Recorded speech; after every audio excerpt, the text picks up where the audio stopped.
Transport व्यवसाय छत्तीसगढ़ में आज अच्छा है। सरकार से क्या अपेक्षाएं हैं या ट्रांसपोर्ट की जो व्यवसाय की समस्या क्या है? कि ये टूल टैक्स ज़्यादा हर 20 किलोमीटर पे 50 किलोमीटर पे टूल टैक्स लगा दिए। मेरे राजनीतिक गुरु लगा लो, श्री सत्यनारायण शर्मा जी। एक आम समस्या छत्तीसगढ़ में वो गायों की समस्या है। तो मैं तो सरकार से निवेदन करूंगा कि गोठान चालू करनी चाहिए।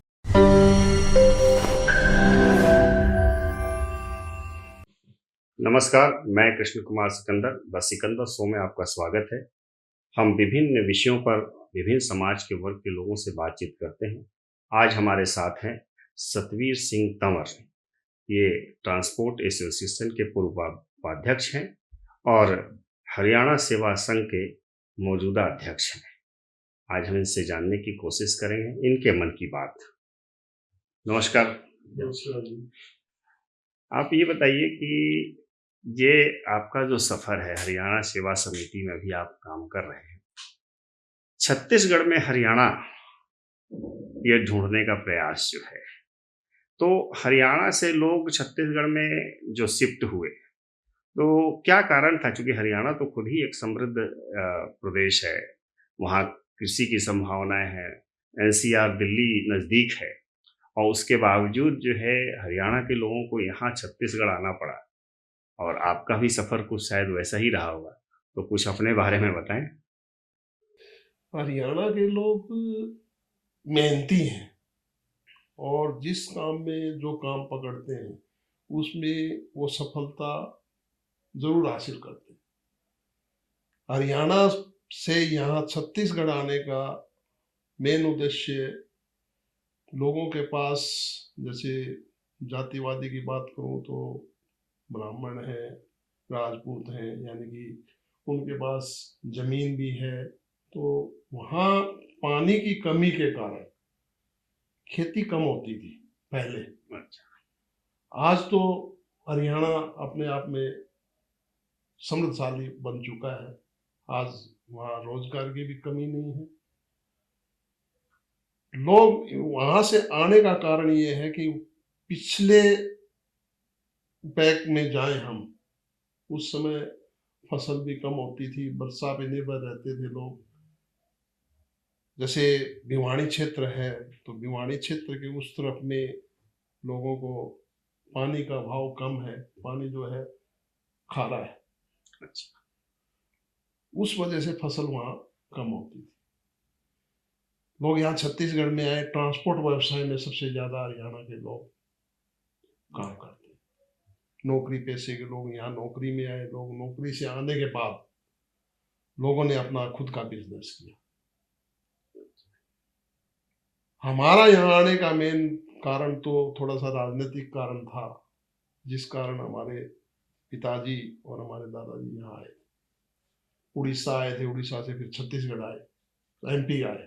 छत्तीसगढ़ तो 2000 में बना है, तो यहाँ करीबन हमारे को भी, मेरे को खुद को 40 से 42 साल हो चुके हैं। मैं यहाँ खुद पढ़ा भी हूँ एमपी में।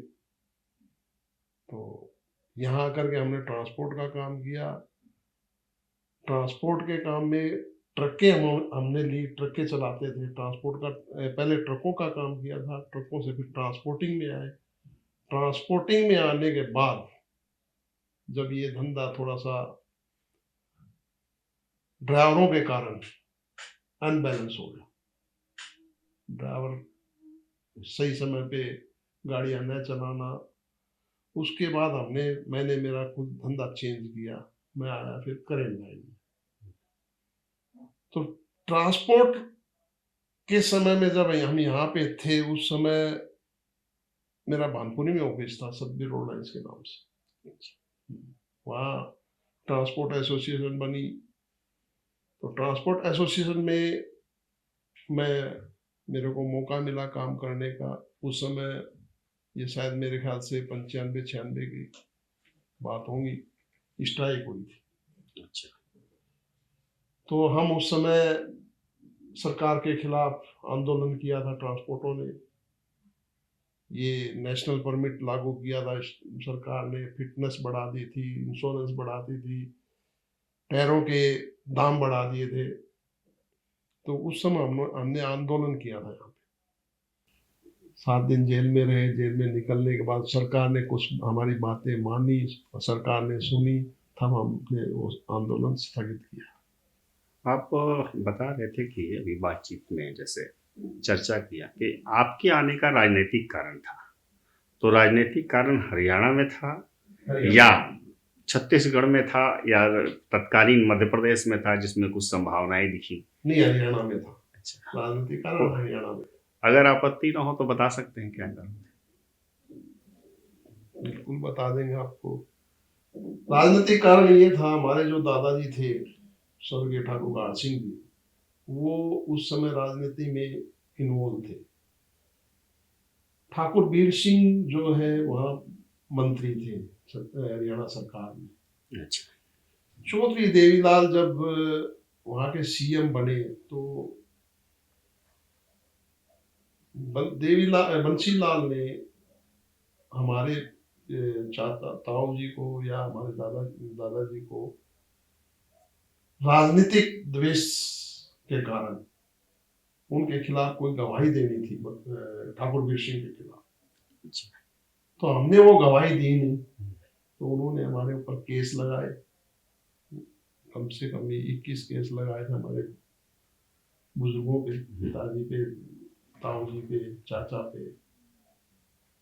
कारण ये था वहां से हम आए थे उड़ीसा में, फिर एमपी आ गए। हाँ, फिर ये धंधा सेटल हो गया तो अब एमपी में यही रह गए। बाद में छत्तीसगढ़ बन गया। तो वो केस अब है कि खत्म हो वो गया? खत्म हो गया। वो खत्म हो गया। अब आप जब यहाँ पर आए और ट्रांसपोर्ट के व्यवसाय से जुड़े, तो अभी भी हालांकि इनडायरेक्टली ट्रांसपोर्ट के व्यवसाय में ही है, क्रेन का अगर काम हो तो भी ट्रांसपोर्ट का ही एक पार्ट है। ट्रांसपोर्ट व्यवसाय को आप आज किस रूप में देखते हैं छत्तीसगढ़, उसकी संभावनाओं को कैसे देखते हैं? ट्रांसपोर्ट व्यवसाय छत्तीसगढ़ में आज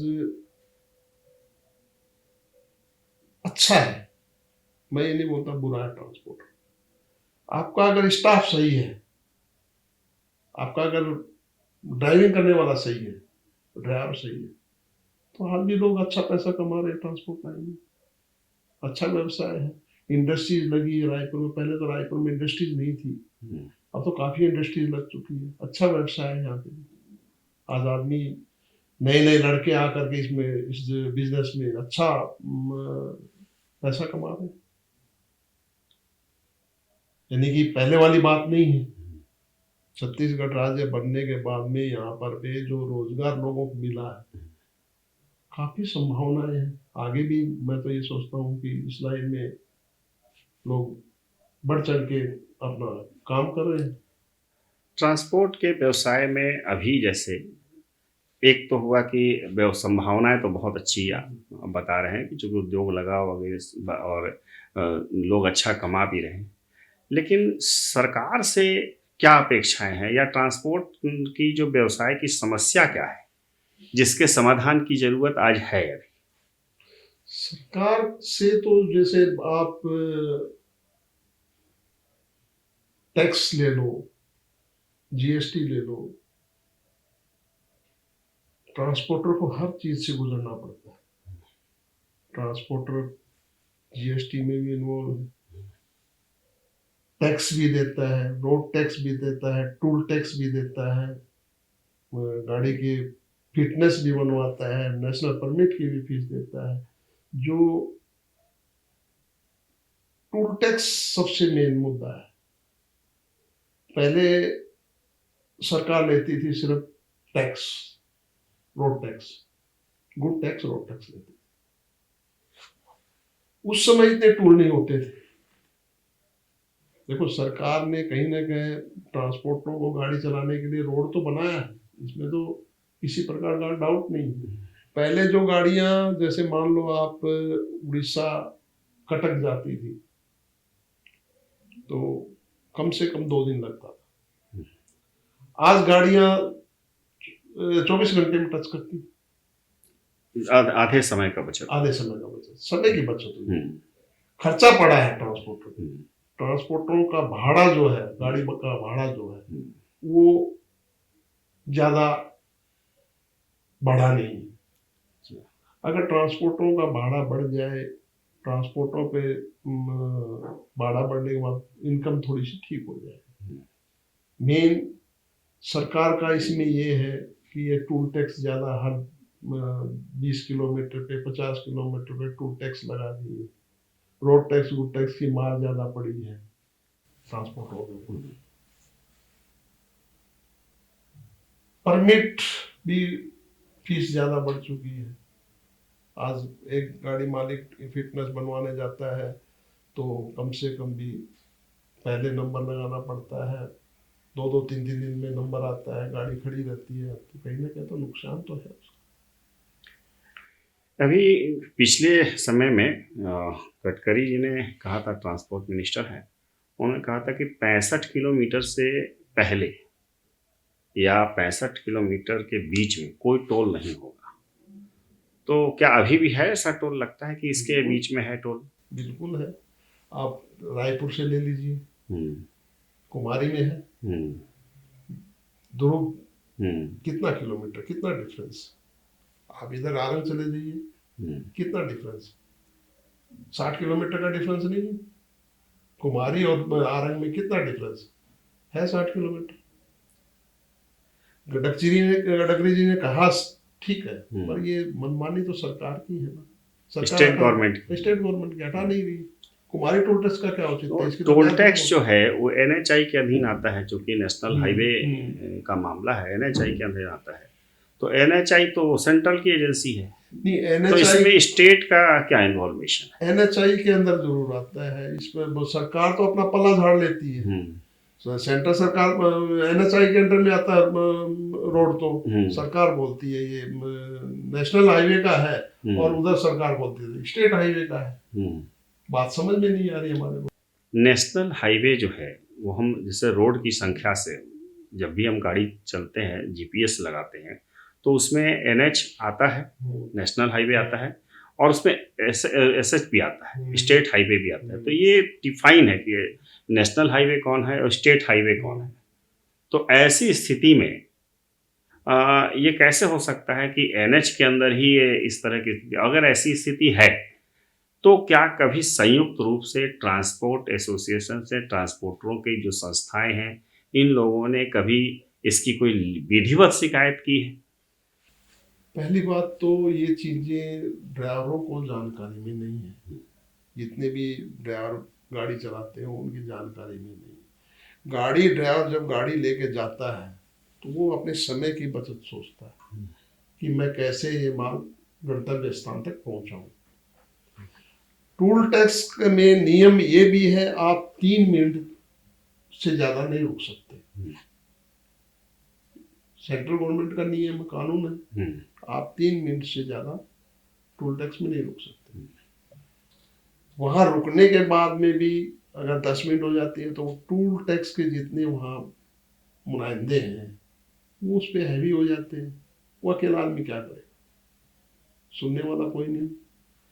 तो ड्राइवरों को जानकारी के अभाव के कारण तो ड्राइवर तो टोल टैक्स देके जाएगा ही जाएगा। ड्राइवर तो चलिए, ड्राइवर तो मैं मान के चलता हूँ कि एक कड़ी है, ट्रांसपोर्ट का एक पार्ट है, एक सर्विस है, एक सेवा है। लेकिन बेसिकली जो है ट्रांसपोर्ट जो चलाते हैं, जो पूरा ट्रांसपोर्ट की व्यवस्था देखते हैं ड्राइवर, तो उसमें एक कड़ी है, एक मजदूर है, वो एक पार्ट समझ लीजिए उसका।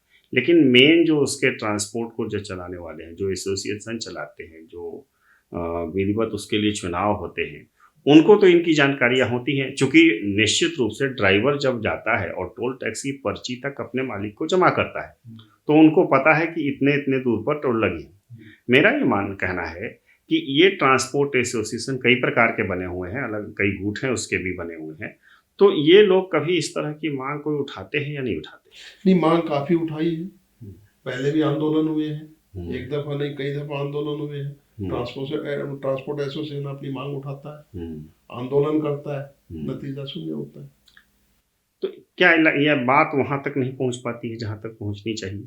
पहुंचती है, कभी सरकार बीजेपी की होती है, कभी कांग्रेस की होती है, सरकार भी परिवर्तन हो जाती है, फिर वो आंदोलन जो होते हैं उसमें कुछ नतीजा निकलता नहीं है और बेनतीजे हड़ताल खत्म हो जाती है, इसलिए कोई इसका नतीजा नहीं निकलता। आप तो समाज से भी जुड़े हुए हैं, हरियाणा सेवा समिति के जो संघ है जो भी उसके अध्यक्ष हैं आप। तो यहाँ हरियाणा के किस आबादी में रहने वाले लोगों की, मूल हरियाणा के लोगों की आबादी कितनी होगी लगभग, कोई अनुमानित संख्या हो? मैं तो अभी 6 महीने से इस पद पे आया हूँ, छत्तीस अध्यक्ष पद पे हरियाणा सेवा संघ में। इस बार हमारी ये कोशिश है कि हम इसका आंकलन कर लेंगे कितनी आबादी है, बाकी काफी आबादी है। तो ज्यादातर उसमें ट्रांसपोर्ट व्यवसाय से हैं या कृषि में भी जुड़े हुए हैं और सेवा में भी हैं, ऐसा क्या है? हाँ, मैं ट्रांसपोर्ट में ज्यादा है और कृषि में भी ज्यादा है। हरियाणा का आदमी हर क्षेत्र में, आप कृषि ले लो, बेरला, बेमेतरा, अहिवारा, ये क्षेत्र जो बड़े बड़े किसान बैठे हैं यहाँ, इन्होंने अच्छी यहाँ की जो भूमि थी उसको अच्छा उपजाऊ बना दिया अपनी मेहनत से, अपनी लगन से। अच्छा अनाज ले रहे हैं, अच्छी मेहनत कर रहे हैं। कुछ नए, जैसे या तो धान का कटोरा है कहा जाता है, तो क्या हरियाणा के किसानों ने कोई नई क्रांति की है, धान के कटोरे का स्वरूप बदलते हुए कुछ ऐसी फसल ली है जो ज्यादा लाभदायक है? यहाँ सबसे पहले तो छत्तीसगढ़ में एमपी जब था तो ये धान का कटोरा ही था, धान ज्यादा होता था। जब से ये हरियाणा से आदमी जो आए हैं, किसान आए, हरियाणा से भी आए हैं, गुजरात से भी आए हैं और आपके राजस्थान से भी, महाराष्ट्र के भी किसान हैं, हर क्षेत्र से किसान यहाँ आकर जो खेती किया है, जमीन लिया है, तो उन्होंने गन्ना भी बोया है, गेहूं भी बोया है, सब्जी का भी उत्पादन अच्छा किया है। यानी कि हर इस जमीन पे, छत्तीसगढ़ की जमीन के किसानों ने अच्छा परफॉर्मेंस किया है। आप भी किसान परिवार से हैं, तो ये बताइए कि जो ये धान के अलावा जो बाकी फसलें हैं, तो धान को सिक्योरिटी क्यों मान के चलते हैं, बाकी फसलों की ओर क्यों नहीं ध्यान लग रहा है लोगों का? धान यहाँ एक तो साल में एक ही बार होता है, बारिश के टाइम में। जो कुछ क्षेत्रों में पानी भी है जहाँ 2 भी धान की फसल है। किसानों ने यहाँ आकर के ना 3 फसल लेना शुरू कर दिया, छत्तीसगढ़ के किसानों ने। पहले धान, गर्मी का भी धान होता था, सर्दी का भी, अब 3 फसल है। लेकिन सरकार खरीदी तो केवल एक सीजन का करती है, एक ही सीजन का खरीदी केवल एक सीजन का, वो टारगेट तय होता है, सेंट्रल पूल में इतना धान लेंगे, वो भी एक सीजन का होता है। तो बाकी धान का क्या होता है? वो कम होता है, गर्मी का जो धान होता है वो कम होता है। गर्मी में जो धान बोते हैं कम होता है, पानी की कमी के कारण। धान को तो पानी चाहिए, गर्मी में तो पानी है नहीं, बिल्कुल नहीं, तो मेन कारण वही है। अब बारिश का जो धान है वो ज्यादा होता है, सरकार उसी को खरीदती है। गर्मी में धान जो है कोई नहीं, पूरे छत्तीसगढ़ में लोग 50-40 किसान ही बोते होंगे मेरे ख्याल से। तो आप ये बताइए, जैसे अभी आप कह रहे थे कि हरियाणा के लोग, महाराष्ट्र के लोग, राजस्थान के लोग, बाकी जहाँ के किसान लोग भी आकर यहाँ जब खेती करने लगे तो खेती के स्वरूप में बदलाव आया है। वो दूसरी फसलें भी ले रहे हैं, धान के अलावा दूसरी फसलों पर भी उन्होंने अपना फोकस किया है। उसका असर क्या छत्तीसगढ़ के किसानों पर भी पड़ रहा है? क्या उसको देखकर वो कुछ भी नया करने के लिए सोच रहे हैं? बिल्कुल पड़ा है फर्क। यहाँ के छत्तीसगढ़ के किसान आप देख लो, चंदन की भी खेती कर रहे हैं। मैं देख रहा था 15 दिन पहले की बात है, एक वीडियो, चंदन की खेती कर रहे हैं। लोगों में उत्साह तो हुआ है खेती करने का, काफी संभावनाएं बढ़ी हैं इस क्षेत्र में, तो लोग वापस किसानों में, बड़े बड़े व्यापारी किसानों में खेती करने में आ गए। कुछ है तब तो आए हैं। मेरे ख्याल से तो लोगों का उत्साह है, तभी इसकी तरफ बढ़ रहे हैं। चलिए थोड़ा सा ट्रैक चेंज करते हैं। आपका परिवार राजनीतिक कारणों से आया, तो आपने कभी राजनीति में सक्रिय होने के लिए सोचा, या आपके समाज के लोग यहाँ राजनीति में सक्रिय होने के बारे में कुछ सोचते हैं? हरियाणा को कोई के लोगों का कोई कंट्रीब्यूशन इस सरकार के बनने या राजनीति में? मेरा पर्सनली तो देखो जी, मैं हमारे पिताजी तो वगैरह यहाँ आए थे, बिजनेस अच्छा चल रहा था, गाड़ी घोड़े का बिजनेस था, ट्रांसपोर्ट का बिजनेस था, मेरा भी इंटरेस्ट था राजनीति में, मैं कुछ इन्वॉल्व भी हुआ राजनीति में। जब ट्रांसपोर्टर की स्ट्राइक हुई तो मैं माननीय बृजमोहन अग्रवाल जी के साथ पहली मुलाकात हुई थी मेरी। तो उसके बाद थोड़ा सा राजनीति में हलचल भी हुई नहीं। उसके बाद में मैंने बिजनेस डाउन आया तो राजनीति छोड़ दी।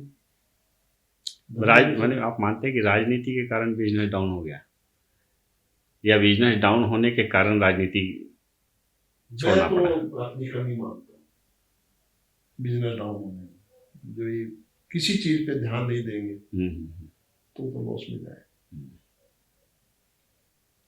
ध्यान उधर चले जाता है, दिन भर बिजनेस में ध्यान नहीं देंगे तो कहीं ना कहीं अपनी कमी, इसलिए वो डाउन हुआ। फिर बिजनेस चेंज किए, फिर बिजनेस में फ्लो आया, ठीक काम किया बिजनेस में। कुछ जिम्मेदारियां थी, उन जिम्मेदारियों से मुक्त हुए। फिर हमारी मुलाकात हमारे पितामह राजनीति के, मेरे राजनीति गुरु लगा लो, है ही क्यों, मेरे को तो उन्होंने सिखाया, श्री सत्यनारायण शर्मा जी। उनसे मुलाकात होने के बाद में मैं थोड़ा सा राजनीति में सक्रिय हुए। आमतौर पर जो व्यवसायी वर्ग होता है वो किसी खास राजनीतिक दल से जोड़ने की बजाय वो चाहता है कि सबके साथ मेरा हित सदा रहे, क्योंकि जो राजनीति आज हो गई है वो क्या हो गई है कि इतना ज़्यादा दलीय कटुता है कि लोग मान, अच्छा इसी दल का व्यक्ति है तो मैं इसकी मदद क्यों करूं। तो आप जब सत्यनारायण शर्मा जी से जुड़े, सरकार बीच में कांग्रेस की थी, उसके पहले बीजेपी की सरकार थी, तो क्या ये कहीं कोई आड़े आया या कोई ये सब कुछ स्मूथ चलता रहा, कोई दिक्कत आई? मेरे को कोई दिक्कत नहीं। क्यों, मैं सिर्फ पार्टी विरोधी नहीं हूँ किसी का, किसी पार्टी के पक्ष में। व्यक्तिगत संबंध है, व्यक्तिगत संबंधों के कारण मैं राजनीति कर रहा हूँ। राजनीतिक रूप से व्यक्तिगत संबंधों के कारण, व्यक्तिगत संबंध, मूल रूप से आप सामाजिक जीवन जी रहे हैं। मैं सामाजिक जीवन में ही ज्यादा इंटरेस्ट रखता हूँ। सामाजिक जीवन में कोई ऐसा काम जो आपने किया हो जो लोग याद करते हो? काफी काम किए। मसलन एक तो हम हर साल मेडिकल कैंप लगाना, ब्लड डोनेशन करवाना, भंडारा करवाना, कुछ न कुछ मैं करते रहता हूँ। लोगों की हेल्प करना मेरा एक परम देह है। मेरी जहां तक इच्छा होती है, किसी को तकलीफ हो, मान लीजिए थोड़ा सा कोई गरीब आदमी डेथ कर जाता है, तो मेरी जहां इच्छा होती है उसकी हेल्प कर मैं करता हूँ। तो ब्लड डोनेशन कैंप जो लगता है तो उसका एक नियम होता है जी। वो नियम के तहत कि कितने ब्लड लेने हैं, किस ग्रुप के कहाँ संचय होंगे, वो फिर आप कैसे मैनेज करते हैं? मैंने जितने भी ब्लड कैंप लगवाए हैं वो टोटल मैकारा के थ्रू लगवाए। अच्छा, मैकारा को ही हमने ब्लड डोनेशन दिया है।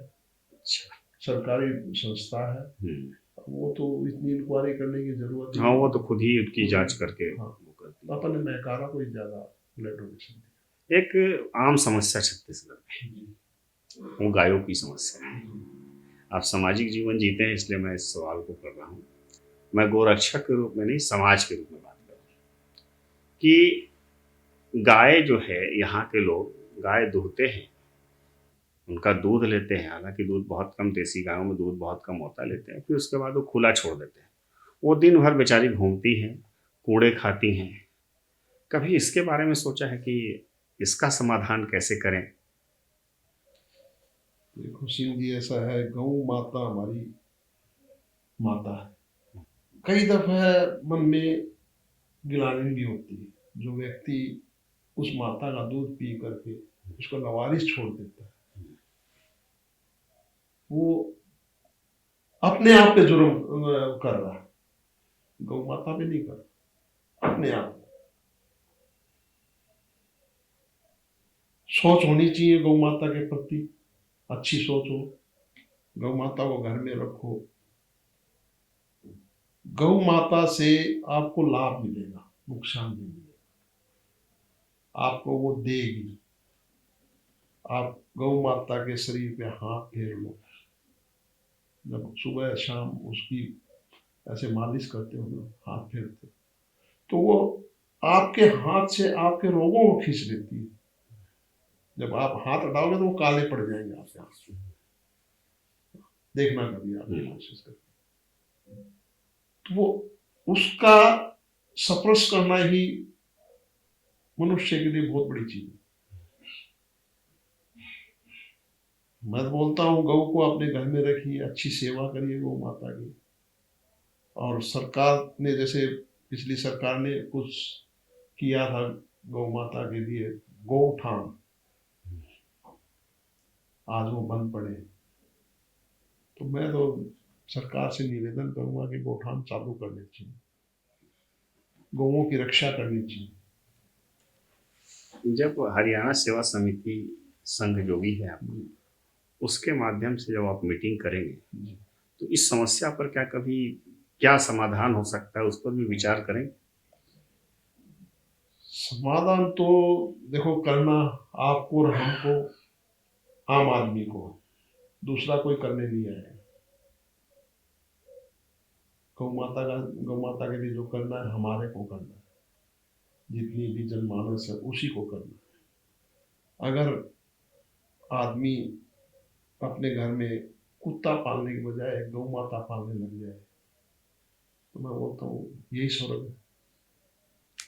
लेकिन क्या शहरी जीवन में, जहाँ लोग 2 BHK, 3 BHK, 1 BHK की बात करते हैं परिवार के रहने के हिसाब से, क्योंकि ये तभी संभव है जो यहाँ बेड़ा कहते हैं, कहीं आंगन कहते हैं, तो उस तरह की जगह होती है, तभी लोग गाय पालन कर सकते हैं। तो ये समस्या तो है शहरों में। बिल्कुल। तो इसका समाधान क्या हो सकता है? पहले पुराने जमाने में जाएंगे अपन, हर घर में गाय होती थी, 2, 4, 6, 8, 10 गाय होती थी। शहर में तो नहीं होती थी। शहर में कहाँ होती थी? बाहर। शहर छोटे थे, अब वो बड़े रूप ले लिए। तो इसमें सौर समाज आकर के अगर इन्वॉल्व हो तो इसका समाधान हो सकता है। क्योंकि अब तो गाय की जगह गाड़ियां हैं, दरवाजे पे गाड़ियां हैं। अब गाड़ी खड़ी करने के लिए जगह है, गाय बांधने के लिए जगह नहीं है। समस्या वो भी है। वही का कि तो जो जगह है गाड़ी की वहीं गाड़ी वहाँ में गाड़ी खड़ी हो रही है, गाय तो नहीं खड़ी होती है। समस्या तो है, हाँ। इसका समाधान होना चाहिए, हम तो इसके पक्ष में हैं। अब गोरक्षक जितने हैं उनको आगे आते भी हैं, करते भी गोरक्षक बेचारे सेवा, ऐसा नहीं करते। अच्छा, समाज का एक दूसरा अंग है कुत्ता, जो स्ट्रीट डॉग, जिस पर अभी सुप्रीम कोर्ट ने भी फैसला दिया कि स्ट्रीट डॉग को हटाओ, खाली करो, दिल्ली खाली करो। उसकी आड़ में पूरे प्रदेश में अब हाल में रायपुर नगर निगम ने भी उन कुत्तों को पकड़ पकड़ कर ले जाकर उनका टीकाकरण कर दिया। हालांकि स्ट्रीट डॉग के कई फायदे भी हैं। गलियों में वो रहते हैं तो कभी सन्नाटापन नहीं रहता है।